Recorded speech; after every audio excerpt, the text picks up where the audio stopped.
everyone. Welcome to Laurel Park. We got another 10 race card coming up. Naomi Tucker, Callie Francois. So happy to be joined by you today, Callie. It's a pleasure to have you. I'm looking forward to all your insight. Of course, we have a sloppy track. How are you doing and how do you view this card? Of course, we did have a couple of significant scratches as well. There were a couple of significant scratches that affected my picks. I was actually out there this morning working horses, and I will say while the track is sealed and sloppy, I didn't find it to be too terribly hard. I think we're going to get a lot of interesting outcomes today. Certainly happy to be back. Thank you for the welcome, Naomi. I have a blast doing this when I'm not in the saddle. Yeah, no, great information about the track this morning. I didn't get the chance to set foot on it myself yet, but I have seen the tractors go around and work on it tirelessly. So we'll keep you abreast if anything changes in the conditions as we'll get going here with the first race of the day. Of course, the start of the early pick 5 sequence, 12% industry low takeout starts right here in the first race. Late pick 5 starts in race 6, not race 5 like we used to when we were running 9 races. So just make sure to get your tickets in on time. And of course, go to laurelpark.com to see my selections, and I'll tweet them out as well because a fair few have changed, as you mentioned, Callie. A fair few of my top selections aren't lining up today,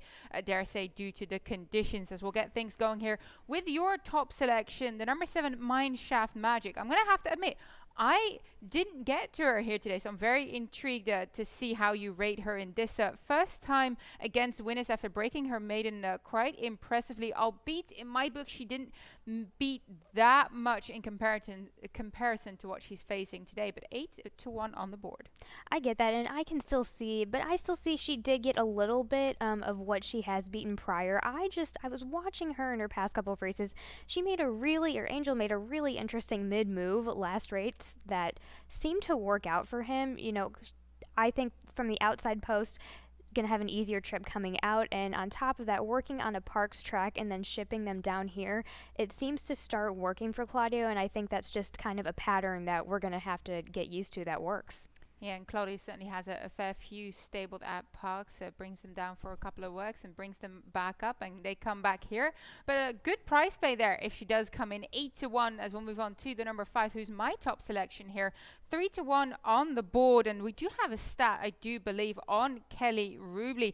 Over the last 30 days, she certainly has warmed up. 7 from 27, 26% winners with an ROI of a healthy $4.08. Can't go wrong with that one. Sheldon Russell remains on board here, and she's getting back to that one-turn mile. And I feel like she was outclassed at that first level optional claimers in her last start. But if you look back 2 starts back over the 2 turns where she broke her maiden, she lacks early speed. She is a closing style filly, so she dropped back that day.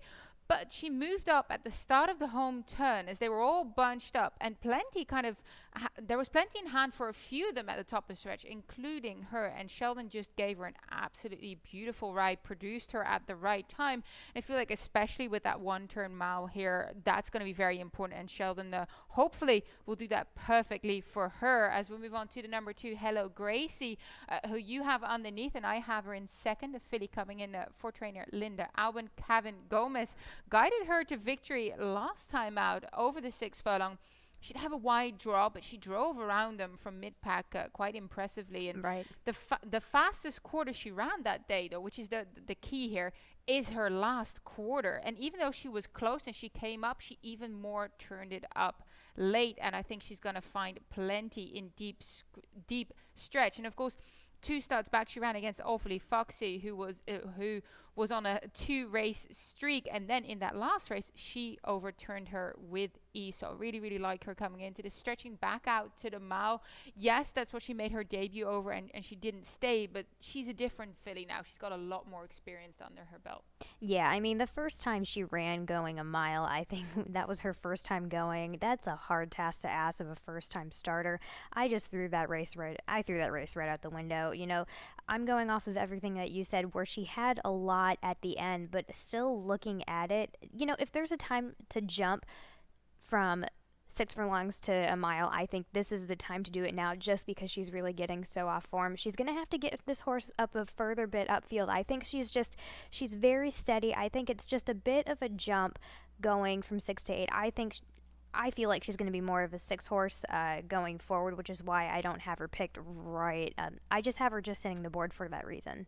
Yeah, it'll be interesting to see how she'll handle stretching back out once again. As you mentioned, it's difficult for first-time starter to go that distance. I just think that the experience that she's gained is going to put her in good stead today.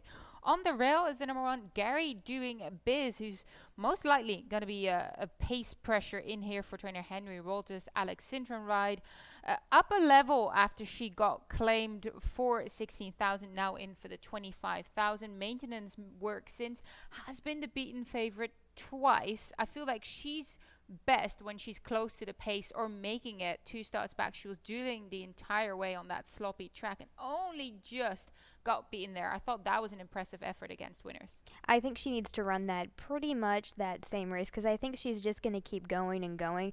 Travel's a bit too steady going short, which is why I think this distance is going to fit with her today. Looking back at her last race, he got his chance cut off a little bit last start in the beginning. JD had to take a bit back, then go around horses, so he had a lot to do. This horse is a bit more versatile than led on, so I won't be surprised if he's at the top, but I won't be surprised.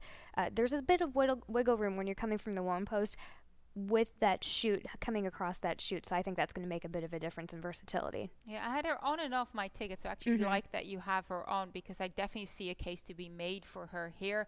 As we'll continue with the favorite, 5-2 favorite in this quite evenly spread out field, as you can see. It's wide open. Yeah, it's wide open. All the odds are below double digits here, but the current favorite is a number 6, Mavilis, who comes in here for Anthony Pecoraro. Carol Cedino takes the ride again. Closed well in her last effort to win at starter level at Parks, but she did get a decent setup that day. They were going quite fast up front. But in her case here, what she did very strongly is that she made it quite an aggressive move 5 wide into the pace on the mid turn, so into some of the fastest sections of the race. She went and outran the entire field to move up, to make that sort of move. And she started motoring home and responded very well to quite heavy urgings from her jockey.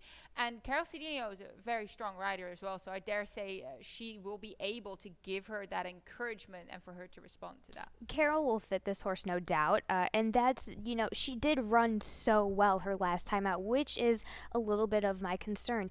Parks is a bit of a tougher, deeper track, so I think she clearly got tired from that last run because I watched her in the gallop out and she kind of sucked back down right away. After such a big effort, just bringing him back after 17 days, it might be a bit too soon, but with the work at Pimlico, that was pretty encouraging.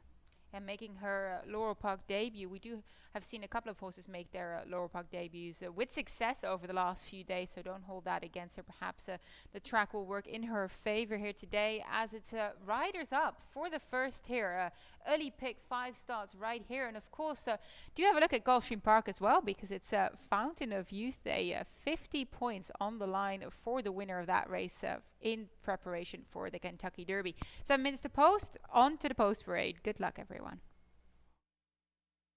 Fireball certainly made a bit of a beeline late towards the stands, but Charlie Marquez kept this filly engaged, and I must admit, $55 winner. I didn't see her coming. I don't think I could have picked her. She went straight to the lead. I was wondering if she was going to sustain, but clearly she absolutely relished the going. She relished the going, and then looking back at her form after the race, she only does well when she gets a clear lead. If there's nobody else interfering with her, she likes to have it her way, which is what she got today. I thought it was quite funny about the last eighth when she kept drifting out every time Charlie hit him. There was a swish of a tail, so I thought that was quite entertaining. I wondered if he could keep her straight for long enough to hit the wire, and he did. So credit to him there.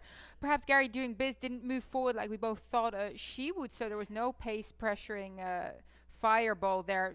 Great win here for trainer Anthony Aguirre Jr. as well. Congratulations, as we'll get going on the second race of the day. Fillies maiden claiming 40,000, going the 1 turn mile. And we'll start here, Callie, with your top selection in this, the number 1, Moon Safe. Drawn on the rail here, comes in here for trainer Michael Trombetta. Weight comes off this time. Alexander Crispin is aboard. I think that's going to help her a fair bit. And if we look at Moser's, they're doing incredible on off going. He's currently a 50% winner, 6 from 12 on an off going, which is absolutely stellar. And she's back at the same level after having run very strongly at this under pressure all the way last time out. Looked home and hose and just got caught in that last half furlong there. But to me, that didn't take much away from her. Yeah, looking at Mike's setup for this Phillies campaign overall, he quickly figured out that she needs to go longer, and it's just been allowing her the time to just get used to that. I mean, what does it for me is that she clearly needs the weight off. That's going to help her a lot.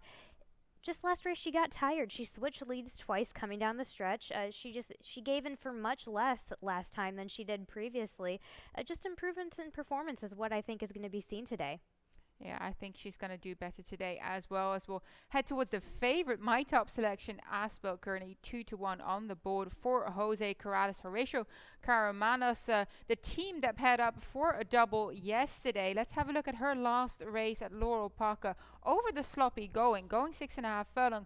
And she kind of got squeezed a little bit at the start. She didn't get away that strong. And then look, you can see here the runner just came in on her, and she kind of had to take back. I could see Horatio just having to, take her back, stand up ever so slightly.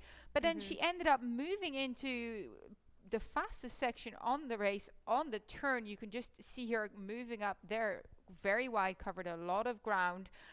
I think that this is going to be perfect for her because she's stepping up to the mile here for the first time. But if you look at the way she moves, she's quite a big filly. She has this really long upward stride, which I also think suits well for a track with moisture in it, and just a touch bit more to me of a miler, a longer distance horse than a sprinter by just looking at this. I kind of think the opposite. While you do point out that she does seem to have that going stretch, she had a lot to do going early on in that race last time. She hasn't had to work since. It's a 2-week turnaround. The leader kept getting further and further away from him. I think, as Keith said earlier on the morning show, I think going to be in the pace, but I'm really questioning the distance for the horse today. It'll be intriguing to see if she does see it out. The number 3, Curiosity Kills. Both of us use underneath. You use her in your exacta. The blinkers come on for Phil Schoenthal. She chased in that over 6.5 furlong and was outpaced, but didn't stop late. She kept on evenly, which makes me think that stretching out is kind of her profile, her thing. And the victors that day, my girl, she ran a 66 maiden breaking score next time out, so it's clearly not a bad group. I'm exactly the same thing. She's just very steady, and I think the blinkers on is just going to give her a zip. Just needs a confidence booster. The last work that she had, the bullet work, was probably with the blinkers. I remember I saw Forrest out there that morning on a Schoenthal horse, so I have a feeling that it just really is going to set up well for her today, mindset-wise. Yeah, and Mineshaft does well on the off-going, and she clearly went over it all right as well. I think it's is it preferable, you think, in a way, Callie, to have a filly or a horse or a runner in any form to come in and have already had that experience on an off-going? Does that help them in terms of perhaps taking that kind of kickback, which is slightly different, isn't it? It is. It is different. I think it helps, and I think the only way you're going to find out if a horse does run on the mud if you run it on the mud. And so we had that experience, and it wasn't too bad. So I think yes. The answer to your question is yes. Favoritism has just shifted to the number 1, Moon Save. The number 2, Casanova Queen. Both of us use underneath as well. Comes in here for Michael Ewan. Georgie Reese stays aboard. Has gone long before, but this is the first time getting Lasix. First time in for the tag. Dialed ins are good on the wet going, as well as that angle of second time going long. I like, because sometimes they get tired on the first try and then they come back and sustain a lot better, and that's hopefully going to be the case for her. She is going to be one of the pace influence. I think she's going to move forward from that 2 draw. Well, on top of that, from a short sampling, Michael Ewing is 33% in second time at a route. I've actually been on this filly a couple of times. I'm pretty sure I've been on her. The last time she was here at Laurel, she was at a barn that I was at, and I was able to get on her. I really want to see her not go on the lead, but I have a feeling that's going to be what the plan is today. I feel like there's going to be some growth coming from that last race.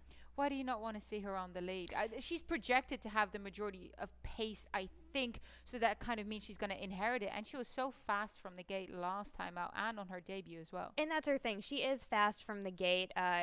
My biggest thing is sustaining for the mile because she was very classy when I got on her in the morning. So when you're galloping a horse in the morning, it's very different in the afternoon from a race. Coming out of the gate with all of this commotion going on around her, I do think, she broke from outside posts both previous races, and now she's got an inside post. She's going to have pressure keeping her going from the outside, which might benefit her keeping her going today. Yeah, as current favoritism has shifted back to the number 5 Aspilled. Seems quite open. We didn't talk about the 6th Thief of Dreams, so I'll quickly mention her as well. Comes in here for Jose Samaniego. Kevin Gomez remains on board. Also a filly stretching out for the first time. Hasn't shown much speed and struggles to break cleanly. Hopefully she'll be able to get away well without any interference from any other runners, and that this pace setup makes her a touch bit more comfortable than she's been in her last 2 starts, as we are heading out towards the second race of the day, about 7 minutes to post start of the pick 4 as well. And an even board once again. We'll see if the speed's going to hold up and how this track is playing, as we're still currently on a sloppy going. Good luck all.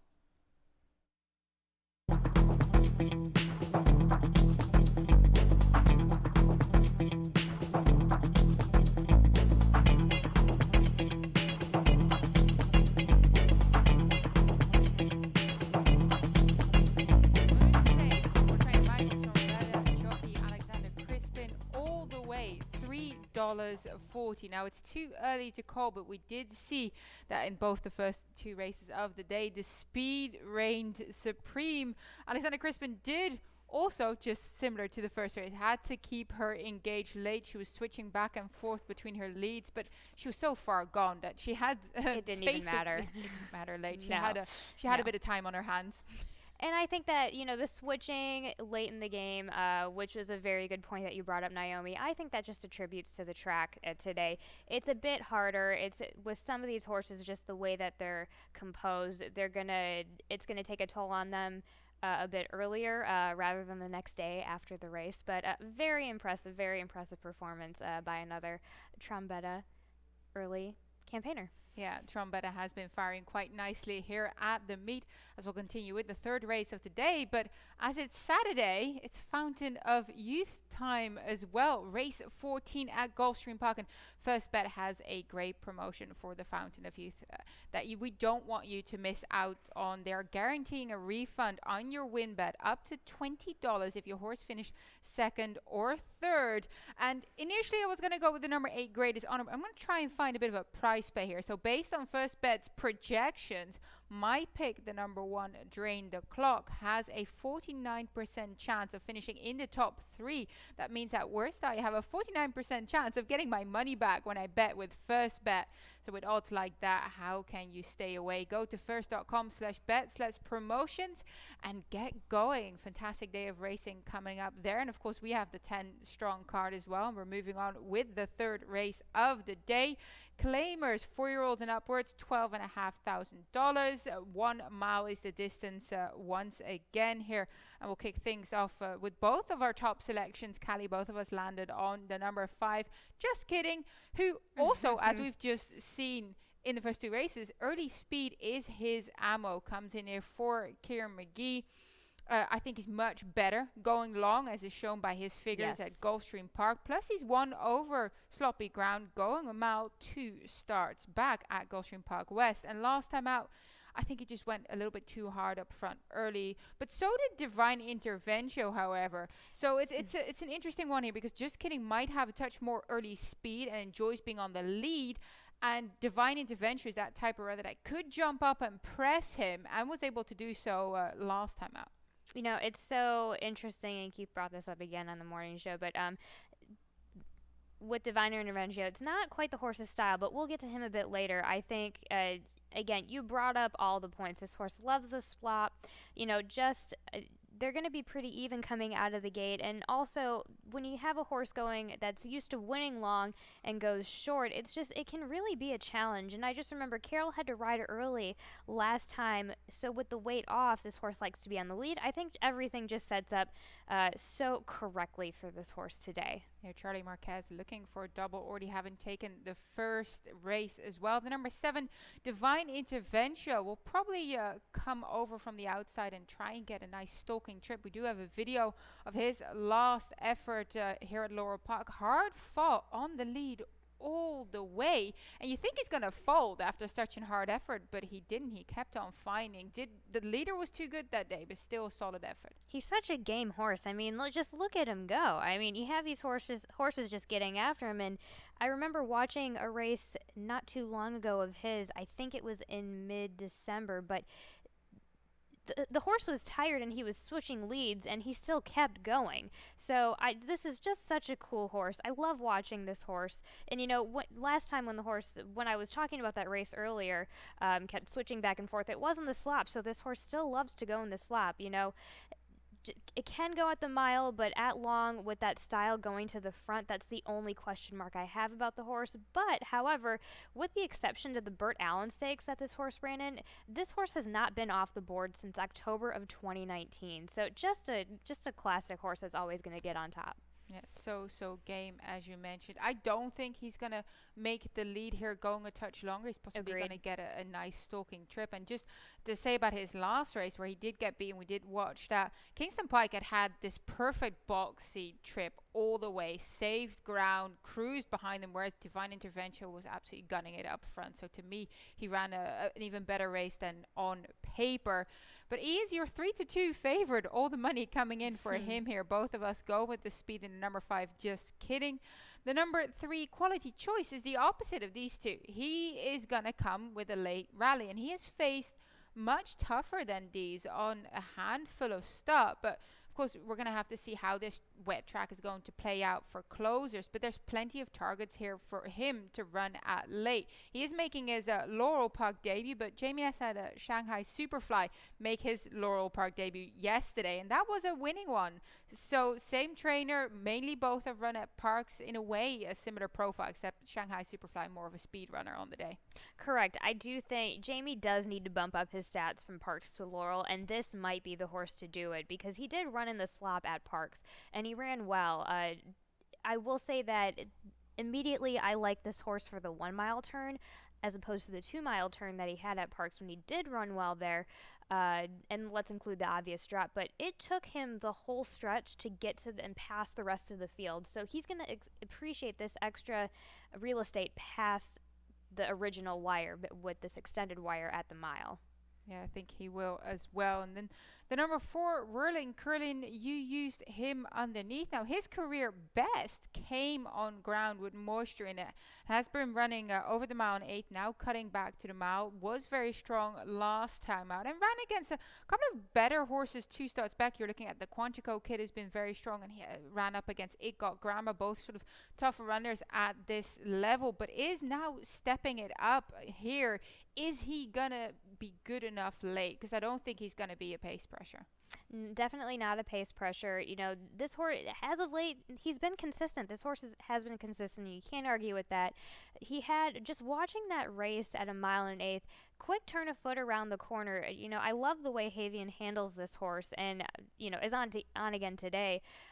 Just again, going back to mid-December when he was able to perform on that wet track, I think the shortening is actually going to really help this horse because he did get to the lead at the top of the stretch in his last race. And if you kind of just do the math and transfer that out, take a furlong away and this horse is still on top. Yeah, and then the number 1, Jumping from the Rail, is Other Things Equal for trainer Justin Nixon. Now, he's had one work at Laurel here since being changed over from the Orlando Noda stable to Justin Nixon's barn. But I'm hoping that he's going to get this inside ground saving trip. Has had a couple of days off for a trainer that is absolutely firing at present at Laurel Park. He is going to go from the rail, so perhaps they're going to be a touch more aggressive with him. But going from Aqueduct, which can be a heavy surface, here to Laurel Park, I think might work out for him. And he has won going on the sloppy track, as well as riders are heading out for the post parade. 7 minutes to post here. Good luck to all riders and runners all involved. And of course, as you saw before, do check out the First Bet promotions for the Fountain of Youth Stakes today.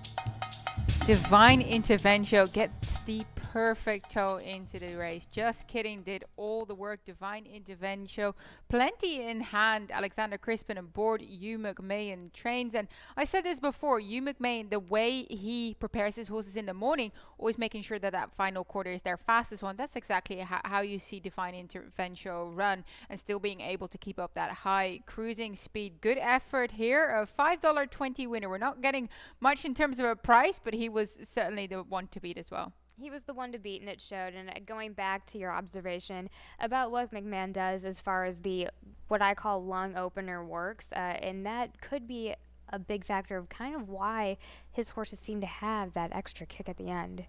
Yes, he could be. And Divine Intervention does get claimed, goes to the stable of Jerry Robb, who's also absolutely firing here. So it'll be intriguing to see how he will perform next time out as we're heading into the fourth race of the day. Also starts the middle pick 4, and our morning line odds maker, Keith Fustel, created a ticket for us, which I'll briefly run you through. Uses the 5, 6, and the 8 in this spot. I like the 5 keeper in spite as well. Plenty of speed she's going to show. And then in race 5, he goes 4 deep, the 1, the 3, the 8 and the 10, the 10 being his top selection in there, which is Thunder in the Valley, another speedster who's been ultra consistent. She's not been unplaced since July 2020. Then his single comes in race 6 in the shape of the number 7. What's the chances? We do have a stat later on, I think, on trainer Ricardo D'Angelo, second off the claim. This is another gelding that's going to try and take them all the way there, but he does need to break cleanly on the day. And then in last race, he uses the 2, the 3, the 5, and a 10 for a total ticket of $24. I love how it hinges around the number 7. I would have possibly use him as a single myself as well, as we'll get things going here with the fourth race on the day. 6 furlongs, the distance, fillies a mess, 4-year-old and upwards, claiming 5,000 non-winners of 3 throughout their career. And the number 5 is both of our top selections, and the public is agreeing with us there, Kelly. 7 to 5 on the board. Keeper in spite, Jerry Robb, Xavier Perez, the team that's brought us Street Loot, the team that is firing in this meet. 29%, maybe even more now. That was the old cut of the DRF form. I'm sure that's improved. I'm sure it's even more. Well, she has one weapon, and that's her gate speed, and she loves being on the rail, on the lead. She's going to try and take them all the way. It's kind of the X-Man and Jerry Robb special. They tend to have a lot of runners that have early pace. Get them to go to the front, settle, have good fractions, not go too fast so your horse is tired, but don't go too slow so anyone's getting to you. And it seems like Xavier Perez has absolutely perfected this. And that's their MO. And I mean, success in life is all about playing to your strengths. And I certainly think Rob and Perez have just picked theirs, kept it going, and have just kept on the success. Adding to that nice work on the 21st certainly helps with her in this dangerous barn. We were taught, you just mentioned that, she breaks and then chills out a little bit. Prior to the race that she won on the 21st, I think she was pressed a little bit early, which is why I'm not as concerned when she dropped off. But I think she's just, she's going to improve off of her win. I love the way she moved in this last one compared to the race prior. So I think that's going to continue. Yeah, she did get some pressure 2 starts back and kind of gave way late, maybe because of it. But that was at a higher level compared to what she's competing at today and compared to what she won at last time. Now, of course, moving up to the non-winners of 3 level. But I think this is well within her reach. On the rail is the number 1, Step by Step, who also is possibly going to show a little bit of speed. Might try and keep the number 5 honest. JD Acosta rides, Cahill Lynch trains. It feels like they finally got her going in her last start. Massive improvement there. Didn't have an easy trip at all either. She was held back for, it seems, 2 furlong or so in the pocket on the rail. She was keen. She wanted to go. But when in the clear, she still delivered. She wasn't, sometimes we can see that some of these runners get a bit grouchy and they don't want to perform when they've, been held up for so long. She was, okay, I'm there. I'm going to deliver for you still. And the third in that race, Scamper Along, came back to win at claiming 10 grand level 2 days ago as well, backing up Step by Step's form. I'm going to contradict you a little bit, Naomi, and say that move last race where she seemed to get cranky, I think that was completely on purpose. To me, big kudos to Cal for realizing that going to the lead was clearly not her style anymore. So I specifically, with the way JD rode and just knowing how JD rides, I think she was specifically instructed to not go to the lead. I think he'll do the same thing. I think he'll pocket her this time. And with some of them, especially fillies, I find love being in that pocket. They kind of love a little bit of not fight, not drama, but just tension. They love the security of the tension. And I think Cal just kind of realized that. And big kudos to him for that. And a bit more room, that was a 5.5 that she did last time, and I think she's going to have a bit more room with the 3/4. Going short, something like that makes a huge difference. Yeah, I wonder where she's going to place today. I don't think she's going to be in the lead, but maybe a nice toe by the 5 could put her right in there and allow her to kind of relax behind that as well.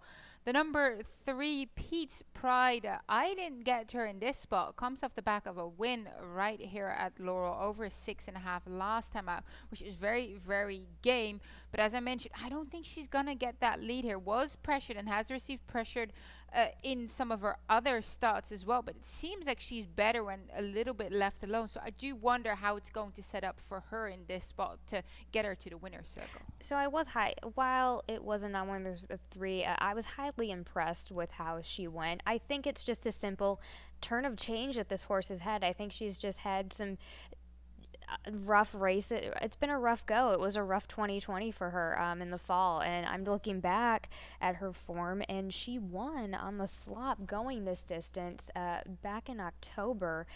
While she didn't need to be on the lead then, so that's where I kind of throw her at a chance at this.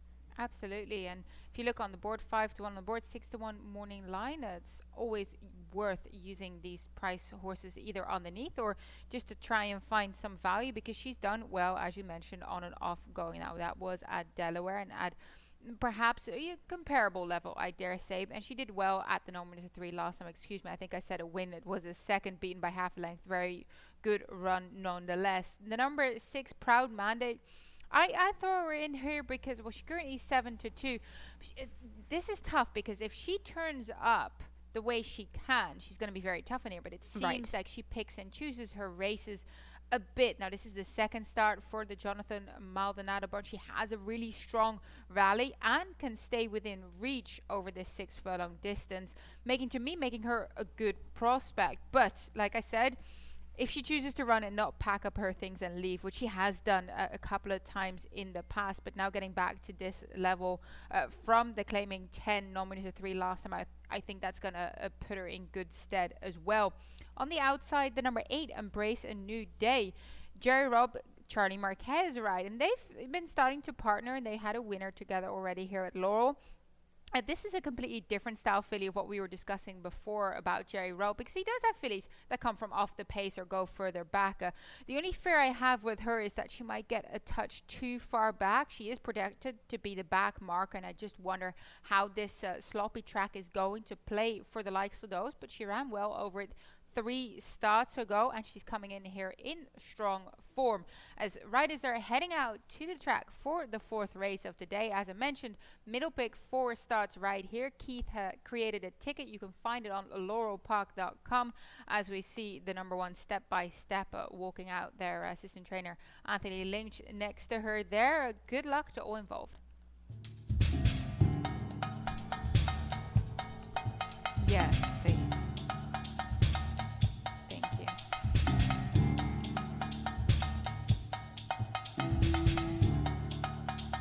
Keeper in Spite, Jerry Robb, Xavier Perez, $4.80.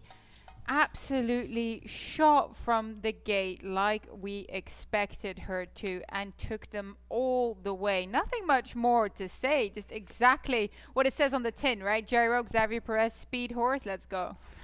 It was very straightforward. It was exactly what we predicted, and it just further adds to the track speed bias that we've got here today on the slop. It's hard. I want some horses to come in from closing because it makes for just such good racing, but I have a tough time seeing that happen today. Yeah, well, it's still early, so we can still maybe see a couple close in. I think a couple of these horses were the legitimate sort of favorites in these races, so the best horse kind of won. But you have to be close, it seems, for sure. As we'll get going on the fifth race, which also means the start of the Rainbow Pick 6. Right here, fifth race, $2,000, $727 carryover to get you going. Fun sequence coming up, so definitely encourage you to play. I didn't create a ticket today. I went with a late pick 4, but definitely some value to be found, especially with the fillies maiden 10 race coming up in the first legs for fillies and mares 4 and 5 years old, 6 furlongs. And we know that these type of races, these type of fields, especially 9 strong field here, have thrown up a couple of big prize runners, which could certainly make your Rainbow Pick 6 ticket a winning big price scoring effort, I hope, at least anyway. As we'll move to the outside, as both you and I, Callie, landed on the filly with a fair bit of handy tactical pace here. Thunder in the Valley, Carlos Mancia, John Geraldo on board. She's been so consistent. She's not been unplaced since July 2020. I have a big green mark all the way down to the fact second, third, second, third. I mean, this is a filly that absolutely tries every single time. And last time out, they were flying up front that day for the level, for the distance. And Thunder in the Valley was making her move right into that hot pace, outrunning the entire field, doing so, took over and continued, looked like she was gonna break her maiden, but just got nabbed by an off the pace benefitter that day in Suzette Star. I think this should be her game, and the extra half furlong doesn't bother me. Not at all, and it shouldn't. The only concern I do have a couple concerns about her, although I do think this is her time to shine. However, her last start, she was lugging in pretty well. It distracts from the main issue, and hopefully they figured something out about the horse. Maybe she was trying to tell them something, but I do worry that it's been second, third, second. I do worry that she does hang a little. And so, saying that, all that really needs to be done to adjust to that is that the jock needs to just make a little bit of a later move, maybe wait another 5 seconds, and then just kind of snab him on the wire. I feel like there's a few fillies on her inside that might want to move forward as well, so could kind of help her with that, with a good pace setup and her sitting handily. The number 5, Warrior's Blade, you use underneath and I use further down the line. A filly coming in here off the back of perhaps not really the best of efforts last time out. You have to go back a little bit further through her career to see some of her better efforts. What made you think that maybe today she can turn the tables? Well, and that's exactly what I did. I went back a little bit in her career, and then I kind of, depending on that, I think it was a bit of a softer turf that day, so then you could channel it over to the sloppy track today. But I threw that last race out because I don't think Carol went and gunned that horse to the lead. I don't think that was the horse's style. Just having the right idea of moving the horse up in the field, but just not quite so far up. I think that's exactly what Patrick was going for. With the work on February at Pimlico, just a lung opener, three furlong work. I just think that's where he's thinking, and that's where I think she needs to fit. Yeah, I think in terms of her running style, she's not always the fastest out of the gate either. So perhaps just to let her get out there, find her stride, find her breath, and then move her along through the field. On her inside is the 4, Scarlet Song. She can have something to say about the pace as well. And one of my notes was she's going to be fit because she didn't like going long, has shown better over sprinting at this level in her prior starts as well. Comes back here 12 days after that mile and 16 effort right here on the sloppy surface. I think she's going to move to the front. She gets Carol Cedino back, who did well on her 2 starts back, and I think she's going to be aggressive with her today. I actually got an inside tip that she will not be taken to the front. Oh. She actually needs to be, and she does. She needs to be taken back. Going to the front isn't quite what she is. She is a bit of a nervous filly. She's just a bit of a nervous Nelly. And so last race, I think we need to completely throw it out, because before that, everybody was loading in the gate. There was some serious gate drama before that last race.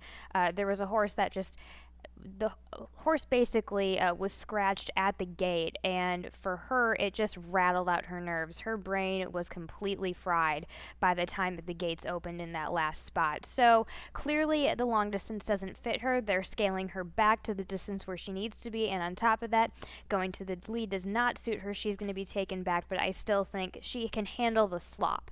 So she has a lot of things that have happened to her that are going to make a lot of things going for her today.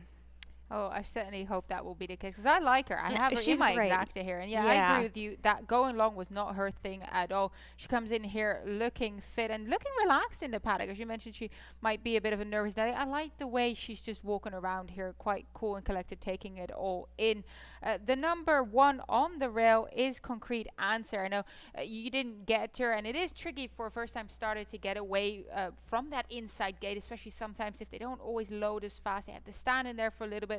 Some horses can come over them. However, I like the works going into this. Phil Schoenthal has been able to get his fastest going, and this is at the lowest level. So what you don't know, you don't know. And Girolamo, 3-year-up and fastest, perhaps not the best of percentage, 8% winners, but 14% with his runners on wet dirt. So that might move her up ever so slightly. And her dam, Some Kind of Love, she won sprinting 3rd time out. Now this is the first actual runner for the dam. I do wonder what happened to some of her other foals, because there is another filly called Canoodle, is now a 3-year-old, and it'd be interesting to see how she'll fare and possibly develop a little bit better for this family as we move back towards somewhere in the middle of the pack here, the number 7 Temissina.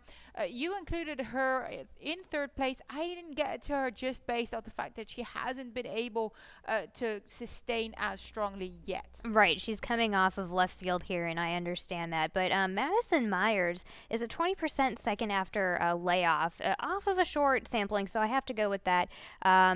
Performance at Turfway, I liked. You have a synthetic and a sloppy. It's just a different track than a fast track, and that's what I attributed to that. And Charlie McCass looking for a double on the day here. So 7 minutes to post. Start of the Rainbow Pick 6. Don't forget to check out Gulfstream Park as well for their Fountain of Youth offer. And good luck with all your selections.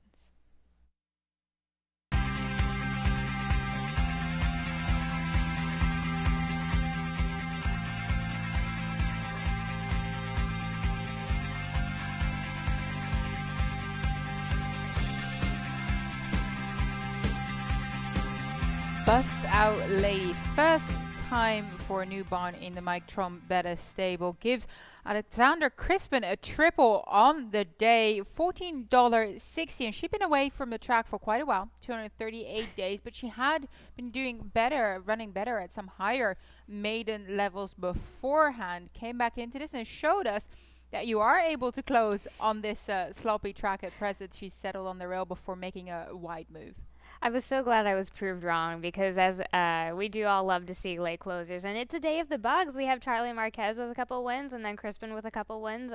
It'll be interesting to see how the rest of this day pans out. Yeah, we do have a couple of very talented apprentices among us, as of course Alexander Yes, Crispin is your Eclipse Award winning champion apprentice, so congratulations to him on his triple already, as we're on the 6th race, meaning the start of the late pick 5 sequence. 12% industry low takeout. We do not have a carryover today, but we do have a couple of intriguing races on offer that hopefully Callie and I will point you in the right direction for, as we're going on the 6th race here. 4-year-olds and upwards, non-winners at 2 lifetime, a 5.5 furlong sprinting distance here.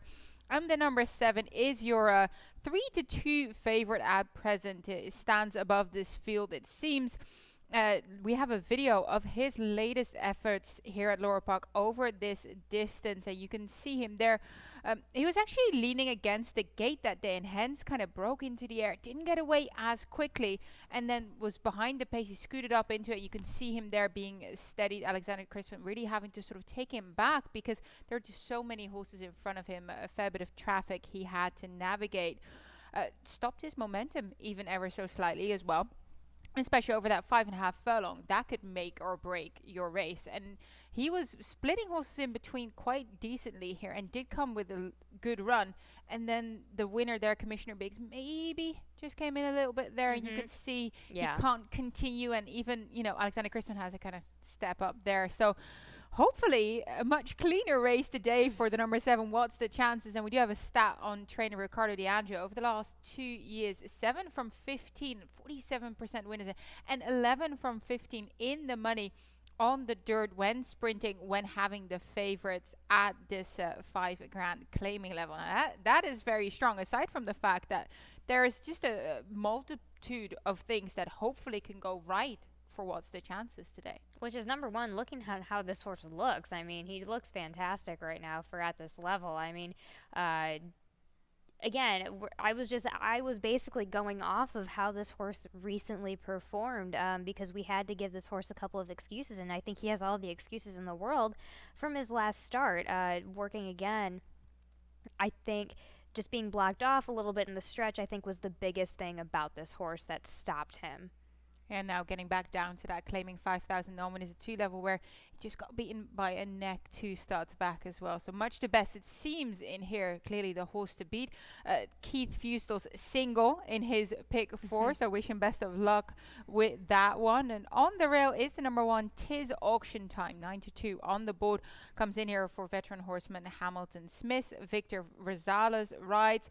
I wonder if being on the inside and having shown speed in the past, it's going to force him to be aggressive and move forward on the rail. And this is his second time against winners after having tried the claiming 10,000 nominees at 2 level.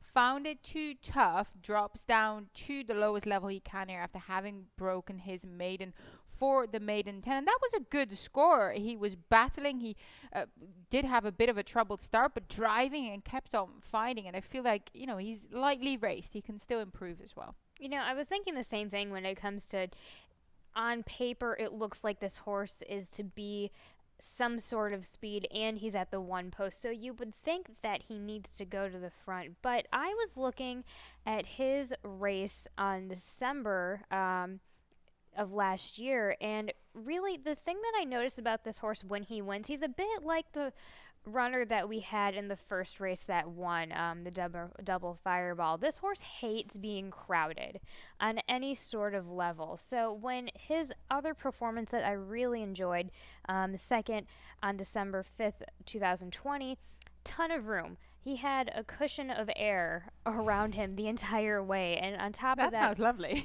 Right? Just being this horse loves being in his own bubble, in his own little world. When he gets other people in his business, he is not about it. So that puts Victor in a really precarious position on deciding of what he needs to do. I say he needs to take this horse back a little bit, but I don't think that's going to happen with what he did. Last race. Yeah, I'll be intrigued to see where he is positioned. My instincts would be that they're just going to go forward because of the draw. Right. Possibly if he was drawn towards the outside, he could have just, slipped back and given himself some breathing room. Not the case today. The number 5, Exchange Fever, I use him underneath. Rider chains here, Sheldon Russell aboard. Sheldon Russell and Michael Gorham do team up and do quite well together. I think Sheldon can time this gelding right. He likes to come with a late run, and he's been knocking on the door at this level for quite a bit now. Ended up covering a bit of ground over 7 furlongs. Last time out, I think he's going to try and save ground here and come with that swooping close over shorter when they hopefully back into him. And then we'll move back towards the inside here. The number 2, True Shipment. I didn't get the chance to get to him today, but you used him underneath as well for Jerry Thurston. Johan Rosado remains on board and gave this gelding his maiden breaking score. And I think we're, Johan stayed on for a reason, probably because he did like the horse. I'm just taking a scratch out of the last race. Broke in to the left, to the right, really bad, being on the one hole. 3 starts prior to the win, it was just very consistent overall. I think what needs to happen is, it's unfortunate that he has the 2 position, but however, this horse is versatile enough to make things happen. Kind of stalking, kind of mid-off pace. What I really loved that Johan did is that he sat back and just let this horse get comfortable, which is, depending, Jamie's not going to give too intricate of instructions, which is a really big bonus when you're riding for somebody, really anybody. But I think what I loved is that gave him space, let this horse get comfortable. I think we're going to get the same ride today. It'll be exciting to see how he will fare today. Looking well developed there in the paddock, good muscle tone to a good bit of muscle density as well, just well covered there. The number 11 Boss Life drawn to the far outside, 13-1 on the board. Now I was looking at him, he's turning around in 2 weeks from his last efforts, going longer, struggled to see the trip out that day, but second start at this level after going long against winners, second time against winners here today. I think that 5.5 furlong just suits him much better. 2 starts back, he has that sprinter stride to him. And just wondering how he will fare on the wet surface. He has run over it before and has run perhaps not placed, but if you look at the numbers that he ran before when trained by Dale Romas on wet fast ground at Churchill Downs as well, perhaps could say that he does get over it. They were higher numbers than what he's posed over his last couple of starts.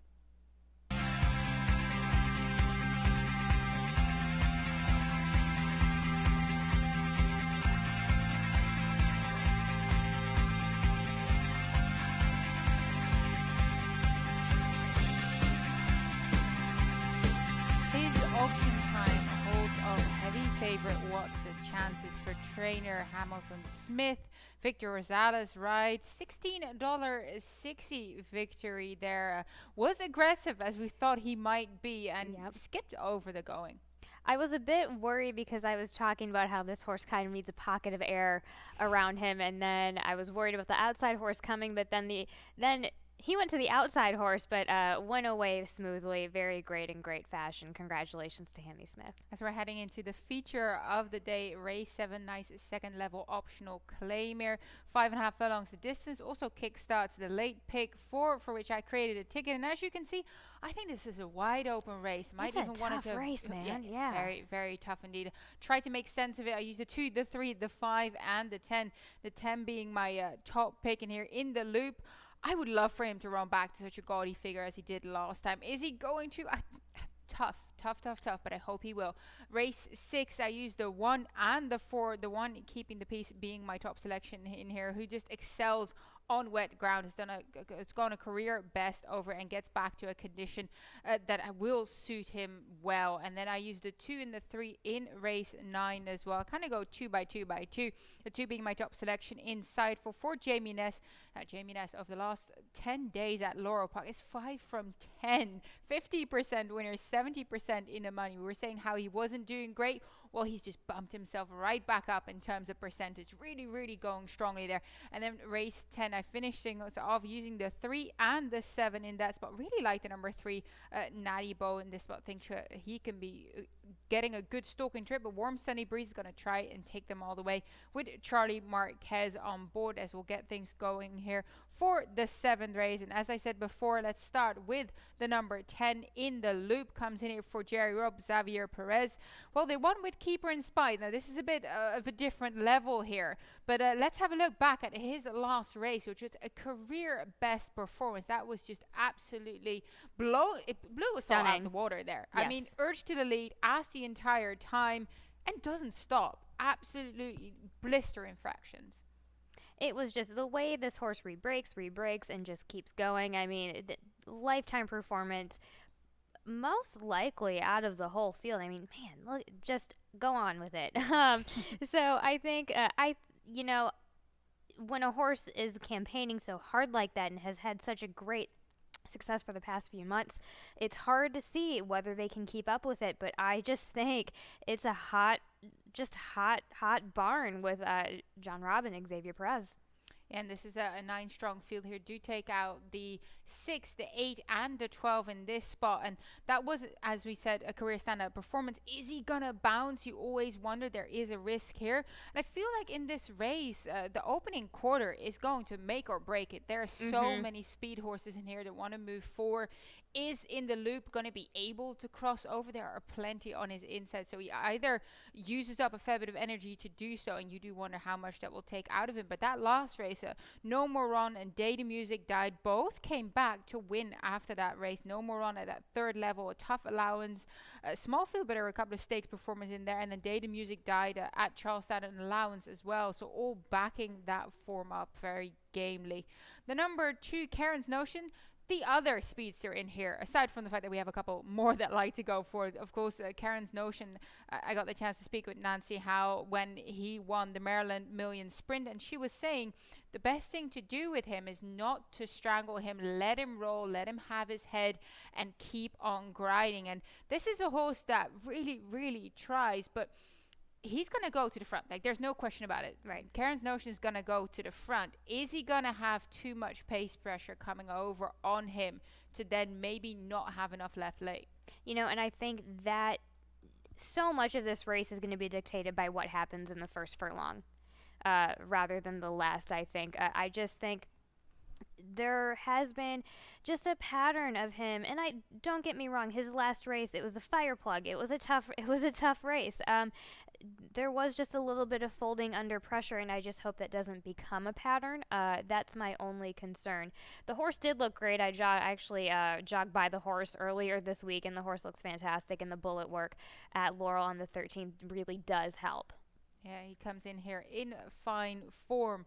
The number 5, Girls Love Me. Now, this race is just a picture perfect setup for a closer like him. So much speed that it's nearly dazzling us here, nearly blowing us out the water. And he's been able to close into tough runners like No More Run, Baptize the Boy. If you look back 3 starts back where he wanted that starter allowance, this could completely set it up for a horse like the number 5, Girls Love Me, 7-1 on the board. And we jokingly once said it before that we got a Parham. Derek Parham had a big price double a couple of weeks, the early double a couple of weeks back. He might just jump up with another one here. And I don't see that being a shocker at all. I just think this horse is so versatile with what he's able to do. And I just really think that, as you said, we have all that speed in front of him. I think it just sets up so beautifully for this horse. Then the number 3, Charge to Victory. He might be another one that wants to press Karen's Notion just from his outside. Now, he secured victory at this second optional claiming level 4 starts back, and he's been boxing it with Stakes Company in between, and Francois the Dave's friend, just a touch too deep a water for him there. Comes back in here, has the figures to set him up as well. I really think that this horse just needed some time, needed a little bit of time, and I think that's exactly what he got. I really, really like the fact of how Toledo handles this horse, and I think he's going to chase a little bit, and I think we're going to see a little bit of action. But the problem is that I have with this horse is that this horse really does need to be on the lead mid-turn to want to do anything. That's my biggest thing about him is, does this horse want to go ahead and go for it? And is he going to be able to get there and take over midterm when there's so much early speed is, of course, a question mark here. The number 7, Great Camino. None of us use him, but you did tell me that you had a couple of interesting notes about this horse. 1 on the lead, 2 starts back. Could he make yet another progression or another step forward? Has run at Stakes Company before as well, albeit that was on the turf. So I was going back and forth and putting this horse on my ticket, and then I finally just rang Horacio up and had a conversation about the horse.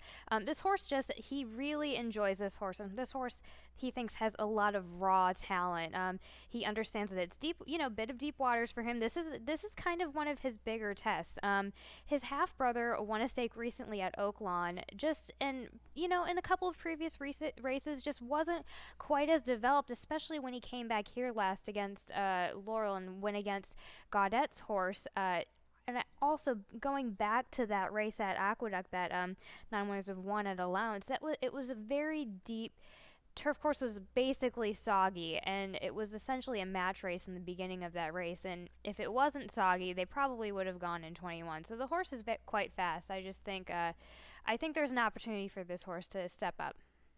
Yeah, certainly a bit of value he represents at 14 to 1. As we're seeing riders head out here. Just a quick last note on the number 11, Zigimon, who you used underneath as well for Claudio Gonzalez.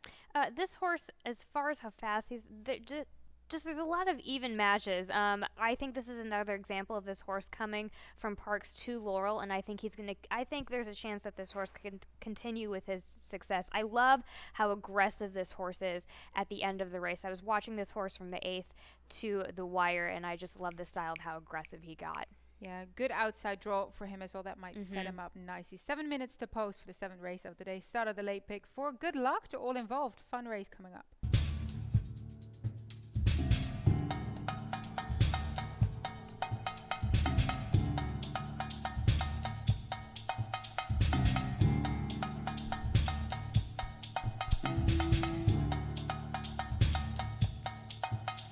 In the loop, took no prisoners last time out and didn't either today. Absolutely gunned to the front from his outside draw. Not an easy task. Under pressure the entire way. Now sitting there waiting for him to maybe start showing any signs of tiring, but not the case at all. No, we didn't have any of that today, and I think it's just a John Robb role that we're going on. I mean, he does a great job with his horses, but I've just heard from, on the backside, you hear different things, and I hear nothing but great things coming from the Robb barn. So well done. It's very well deserved. Yeah, they are absolutely flying. Xavier Perez, aggressive ride that clearly paid off. Plenty of horse in hand late in the loop. Strong effort. $6.40 winner. Rainbow pick 6 update. We have 3 legs left in the sequence. 29 live tickets. We had a couple of bigger prized horses, and so if you're still alive, hopefully you're set for a larger payout at the end of the day as we're moving into the 8th race. 6 furlong the distance. 4-year-olds and upwards which have not won a race since August 27 or which have never won 4 races. And on the inside, the number 1 keeping the peace is my top selection here. We haven't seen him since the 31st of December, 58 days away from the track. But he has run against the likes of Belvoir, Phantom Row, tougher horses that aren't in this nor at this level. He was at starter level in his last 2 starts, and it seems like this Bob Leaf trainee excels on wet ground. His career best came over it. I think he's going to handle this well. I don't mind him being drawn to the inside because he's not the type of horse that's going to absolutely gun for the lead. He's going to sort of bide his time. And the cut back to 6 furlong, I think, works after a bit of a freshener as well. The number 4 is your top selection, Callie. Start with yes for the trainer who just won the last race and also won the 4. He's looking for a triple on the day. The team is looking for a triple on the day. Xavier Perez ride. And one of my notes was the Robb factor. Well, it seems to be backed up throughout the day here. We'll make a move going into the turn towards the leaders. I like the cutback here to the 1 furlong less as he seemed to fare better going shorter with a strong lead, setting things up as shown 3 starts back when he only got beaten by half a length at this level. And that's exactly what I was going off of. And I mean, again, it's the Robb factor. If you take a look at the horse right now on the screen, he looks pretty well for this level. I mean, he looks pretty good. Just last time he was actually out, not so much that, but I think the wheels were spinning just a bit, and exactly, I just have it here in my notes, just spinning a bit just to move this horse to the lead for next time out. I wouldn't be surprised if he guns for it a little bit, and I also wouldn't be surprised if he's just off the lead, but I think that's where this horse needs to fit here today to take the money. And the number 4, 3 to 1, currently on the board. Favoritism on the number 8. We'll get to him in a second. The number 5, 13 to 1, currently on the board for this Hamilton Smith trainee. Fergal Lynch takes the ride here, and his last win was at Mountaineer, but came on a sloppy track. That was 68 days ago. New trainer now with Hamilton Smith, new jockey. And we know that Hamilton Smith has done well already today, had a winner in the sixth race with Tis Auction Time. And what I've always heard as well is that even if the track's a little bit sloppy, he still works them over it, and hence they do Yes. quite well on a sloppy surface. Had plenty of recent breaks, though, over 2 months away, as I mentioned earlier. But similar level at Mountaineer that he's facing here, I feel. Yeah, here's the thing. You can snuff at Mountaineer if you want, but regardless, it gave this horse a confidence booster, which is exactly what this horse needed. Now, looking back at a couple starts, he went well. I want to say back in September at Delaware, but he was way off the pace, too far off the pace to my liking. He was a bit more towards the field, and what I love that Hammy did is after this confidence boosting win on the slap, took him back to Ellery in South Carolina to come back for probably what's even going to be a better campaign. If for those who aren't aware, Ellery is actually the Smith training center that a lot of Hammy's 2-year-olds come from. And just looking at the screen, though, Lucky Junior is sweating up a little bit. It's not that warm outside. Should we be worried about that, Callie? You know, it does worry me a little bit, but the horse is still pretty calm. I'm not seeing any ear twitching or looking around. I mean, he's walking around, fairly easy. So that kind of has me wondering a couple of things, but I'm not overtly concerned about it. Okay, well, that's good to hear for all of us that are on the number 5. The number 8, Rockenfellas, is your current 3-2 favorite. All the money coming in for this Sergio Perdenas trained gelding. Horatio Caramanos takes the ride once again and has ridden him throughout his career, actually, even back in 2018 when he's trained by Jorge Navarro. I think he's going to be a pace present, a quick turnaround here from his last effort. And 3 starts back, excuse me, I thought it was a decent performance at this level, where he shot to the lead, came over from that 5th gate, that was 2 starts back, but did a lot of work before kind of retreating that day. I feel like if he just spaces himself out a little bit more, he can be better. He's kind of the horse coming in here with form underneath his belt, a couple of others coming from a couple of months away from the track. Right, and that horse does that's what this horse does have going for him here today, which is why I put him 3rd. Sometimes, he had the weight off with the apprentice, but, clearly Caramanos knows this horse. Sometimes it's almost as important to put the weight back on, so to say, with having an experienced jock like Horacio.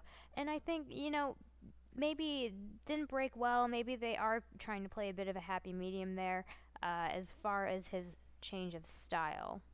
The number 2, DC Fireman, 6-1 on the board. You use him underneath. I kind of wish I did, because I think he's going to go to the front. I'm not too certain anyone is going to challenge him early. He comes from 5.5 furlong race here last time out at this level, shot straight to the front, and before that ran over 4.5 at Charleston. So it was an out and out sprinter that's definitely going to go when the gates open. Yeah, I did. The reason I picked this horse is that I did like how he was going and going and going. Clearly, I do like Cruz back on him. It'll be interesting to see what they do if it doesn't work out going to the lead this time in the future. Yeah, so we're about 7 minutes to post. Riders are heading out to the track for the post parade here. 3 legs left. The Rainbow Pick 6. Good luck to the 29 that hold live tickets. And of course, we're a mere less than 2 hours away from the Fountain of Youth. So do check out Gulfstream Park as well. And First Bet's offer for that race. Go to laurelpark.com, go to gulfstreampark.com for all the info. Good luck to everyone in the 8th race at Laurel Park.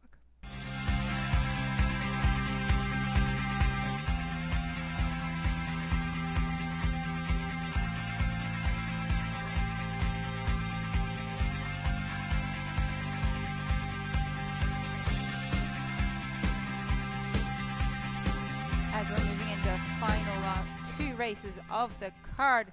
Race number 8 goes to DC Fireman, who managed to hold on all the way for trainer Kenneth Cox. Angel Cruz ride, $9 winner. We were discussing beforehand, Callie, that this is an out and out sprinter. And I wondered if he was going to stay, but he put them all away and did so quite gamely, multiple lengths in between. That was my concern as well. I was wondering, is this horse just had enough of going to the front, and is he just do they need to change different styles on him? But nope. Clearly not. He answered my question.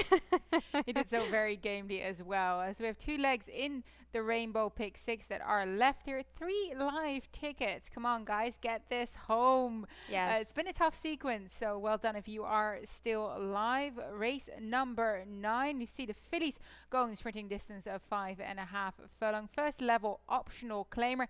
Do scratch the number 1 6-pack Sarah, as well as the number 6 Live and Let Live. I particularly liked her on top there, but she's unfortunately not lining up today. Look forward to seeing her another day. Absolutely.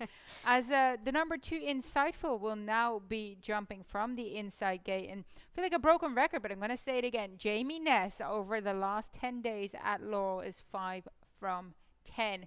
Whopping 50% winners. I mean, we were talking about how he was on my old cut here. It still says he's 9% for the meet. Well, he's, I do believe, 16 or 17% now. Absolutely turned that around. So no worries at all when it comes to the Ness barn producing winners here. This is a filly that is getting back to the dirt. She broke a little bit awkwardly last time out on the grass. I think that kind of took away some of her chances there. I mean, out and out 5 furlong flat, you have to break. But then 2 starts back when she was on the dirt at Tampa over 6 furlongs. I thought that was a very good effort. She was running around the field and then completely took over and put them away. Before that, breaking her maiden, she ran against Fan, who came back to win by 9 lengths. 79 buyer at Tampa, maiden 25 next out. So yes, she's stepping it up here to this first level optional claimer, but she's ran against a couple that certainly wouldn't look out of place here. Not at all. And I mean, looking at this horse again, I was just looking at the field right before us talking, Naomi, and I'm kind of kicking myself that I didn't have her on top. I love, adding to the fact that, she's coming from the Ward barn. Jamie is pretty much 30% at this point with a new trainer stat. And Jamie picked the hot jock to get them to the lead right now. And I think X-Men is certainly going to get that going. And the work, there's always a question of when a horse changes stables, how it's going, what's going on. But the work at Laurel on the 17th, going 48-3, really is really telling for me. Yeah, she certainly seems to be doing well, and you picked up on the fact that Jamie Ness is indeed quite adept at bringing new horses into his barn and bringing them on and being successful with them. I think she's going to get a nice toe into the race. She can be tactical. Perhaps the 4 proper tire as well as the 7 trip to freedom are going to go to the front, and Insightful can just kind of sit off them. Towards her outside is the number 3, Breeze Off the Bay. Carol Cedinho aboard once again. And when Carol Cedinho and Kira McGee team up together, they win at quite a staggering 35%. So made a note of myself that every time that these two partner up, I want to be on board here. And this filly is getting back to a 5.5 furlong, and I think she's going to let the speed move up. She's more of a filly that sits back, gathers herself, takes a breath, and makes a rally. And that's exactly what she's going to try and do today. Couldn't get into it, couldn't close into the extra heat last time out, but now getting back down to company that's more feasible. Well, and again, she ran against Street Loot last time. We've got to give her that. So coming back to this level, going back to a race in early December, she had a really game rail trip that I really, really enjoyed watching. So with her having the 3 posts coming, and she had a 1 post that last time, a little bit relatable. I do think she's not quite one pace, but I love how you said give her a breather. I think she needs a breather once she breaks, but I don't think she needs to be all the way back. No, you don't want to be too far back over 5.5 either, of course. As we move on to the speed influence here, the number 4 proper attire, you put her on top. Wondered if she's the need the lead type. She was rushed to the front last time, but she gamely continued. It was a big improvement, and that was when receiving Lasix for the first time in her life. That was her first start as a 3-year-old.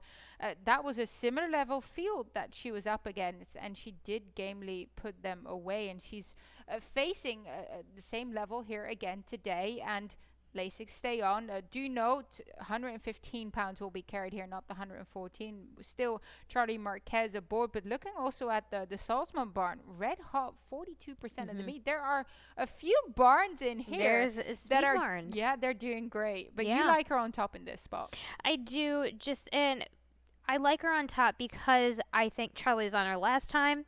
Charlie's on her again. We've got the weight off. We know what that means. That means she's going to go. And I do think that it's a similar situation of need the lead, need the clear lead to be able to keep going. I just think all of that is going to be happening today. I wonder if Trip to Freedom's going to pressure her, but I like her pizzazz here in the paddock. She is ready to go on her toes, ready to go to the front here as well. As we'll move on to the 7, who I just mentioned, Trip to Freedom, 5-1 on the board here for Richard Silliman. Wonder if she's better reining in her speed a little bit, because she's, gone hard up front. She came out of the extra heat as well, where she went straight to the front. But the only worry I do have is that that was her first run with Lasix. I mean, she had the other run, but also didn't finish because unfortunately unseated the rider that day. And she didn't improve as much as I would have hoped that day. Right. So I agree. I think this is a kind of horse where you have to live and let live, no pun intended with her scratch. Since his run on November doesn't say on it, but there was a bit of a brush out coming at the start and really hasn't been able to come back mentally, I think, and that just makes me wonder if she's trying to tell us something. Well, she made such a strong start to her career, breaking her maiden on first start 9 lengths and then third in the Maryland Million Lassie. Will we see the Trip to Freedom of old once again here? 7 minutes to post, 9 race of the day. Good luck to everyone still live. The 3 live tickets in the Rainbow Pick 6. And good luck in this race. Fun 3-year-old contest.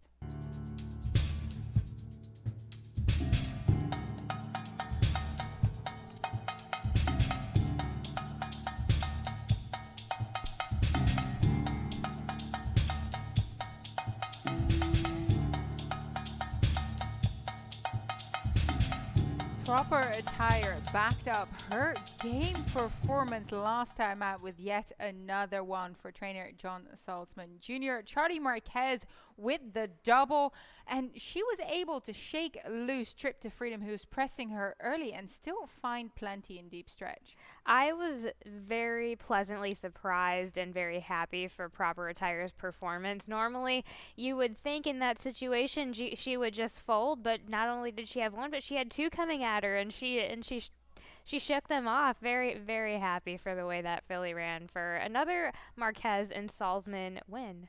Absolutely. Breeze of the Bay, a game second for Kira McGee. But this was a Proper Attire is kind of coming of age moment. Really, really stamping the fact that last win was no fluke at the same level. So congratulations to the connections as well. Nice 3-year-old filly to move into this spring with.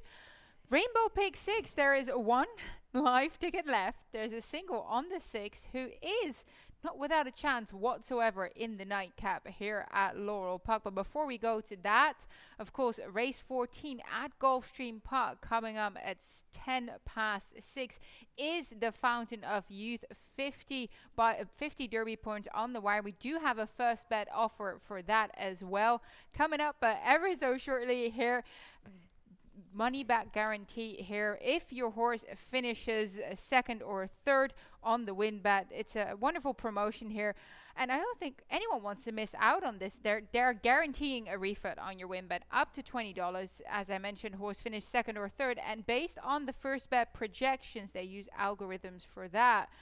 My pick, I'm trying to beat the heavy favorite in Greatest Honor here. Drain the Clock has a 49% chance of getting in the money. So that means I have 49% chance of getting my money back when I bet with first bet. So with odds like that, you can't stay away. go to first.com/bet/promotions, or to go to first.com/bet. Download the First Bet app. Really, really useful. And you can watch all the races from the palm of your hand as well. Last race of the day, Callie. Let's go. Claiming Let's get 16,000 for the 3-year-old. 6 furlongs is the distance, and we'll start with my top selection in this spot. You have her in second here, him, excuse me, in second here as well. The number is 7, Warm Sunny Breeze, for trainer Jerry Robb, who already had a lovely double on the day. Can he make it a triple here? Charlie Marquez rides. I mean, we're getting all these hot combos here. I feel like Warm Sunny Breeze is able to take a toe, sit and wait, especially shown 2 starts back. But does he need to? He can go forward and just try to take them all the way. He's coming in for Jerry Robb here after being claimed in his last race. First of the claim, Jerry Robb 18%. But what I like here is that he gave him some time before working him. 1st of January was this race. Worked on the 24th, 57 days away from the track. The weights get taken off with Charlie Marquez on board. I feel like they're meaning business here. Oh, absolutely. Especially with the weight coming off. So Rob actually has 2 horses in this race, and Charlie's on this one. And with the other, one, the number 8 Gaming Jack, that comes off the pace a little bit. So no, this is the hot Rob factor, going to the lead, getting the speed. This horse has the speed numbers to carry him forward. Last time he ran, it was on a good track, and he's won on a sloppy track before. But when he ran on that good track in the beginning on the 1st of January, it was good, but that track was also sealed. And while we have a sealed, sloppy, muddy track today, so I think that really gives a little bit of confidence. Yeah, and perhaps towards his inside, the number 6, So Dialed In, is going to keep the number 7, Warm Sunny Breeze, honest, or the other way around. Either one of them is going to possibly vie for the lead in this spot. Trained by Anthony Ferrier, John Geraldo takes a nice juicy 10 pounds off in this spot. Looks like a big drop in class here, from the claiming 40 back to the claim or down to the claiming 16, but he ran at claiming 25 level before that, ran credibly, then was a confident move being stepped up to that higher level, and I feel now getting back to a more realistic spot. Yes, and juicy 10 pounds, I love that wording. It doesn't say in his last start, but he was brushed up against someone to his outside a little bit in his last start. So either way, I know the Rob horse is going to go for the lead, but I think this horse actually is a bit quicker. So again, I think you worded it great, that they're gonna keep each other on their toes, and it's basically gonna be an apprentice little match race in the beginning, and I'm just curious to see how that's gonna pan out. Yeah, definitely be curious to see who's going to go to the front, and if it's going to take too much toll on their runners or not, to try and save something for late. The number 3, Natty Bow, comes in here for Richard Silliman. Johan Brazado remains on board. 1 on him, 2 starts back. Now he's by Mosler, and Moser is doing superb on an off track. 6 from 12, 50%. You can't really get any better You can't. stats. Yeah. And then this horse himself is 2 from 2 on a track with moisture in it. Also boating very well on the track that has been upgraded to muddy. He has run 1 on a sloppy track. He's 1 on a good track, so he's able to deal and navigate both with ease. Now he toppled Warm Sunny Breeze 2 back with that perfect sort of stalking mid-pack trip.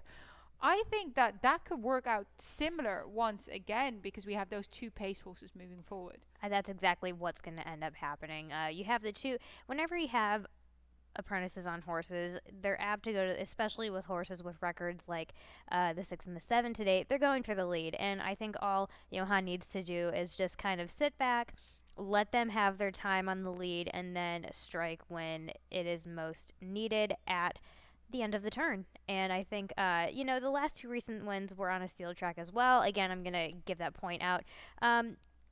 Just the last race, bump start, gave weight, got just tight in behind, and just drifted out. And I think that's exactly what this horse likes. This horse does like, the versatility with this horse likes to be tied in a little bit.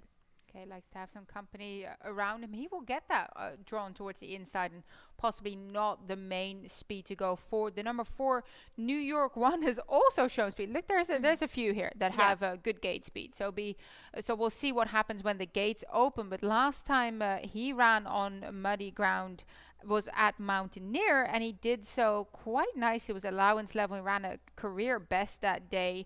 Has speed, and I think he gets the condition to suit here. That claiming 16 level worked well for him last time out.